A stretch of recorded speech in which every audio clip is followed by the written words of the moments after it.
Okey geng, saya nak cerita lah kenapa penting sangat susun kempen marketing setahun ni siap-siap 12 bulan ke depan.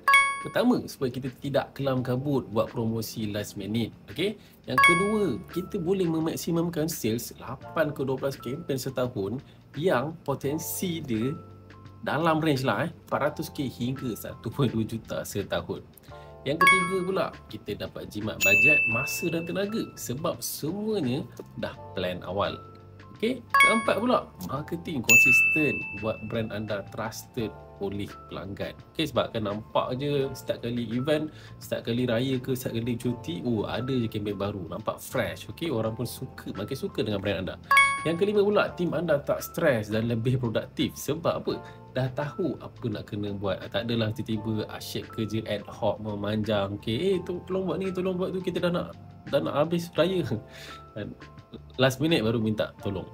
Okey, so kalau anda nak belajar lebih dalam, saya ada sediakan satu training percuma. Anda klik je link kat bio. Okey, dan jika sama juga kalau anda nak belajar tentang bisnes dan marketing, pergi je dekat farabi.my dan subscribe, link dekat bio. Assalamualaikum.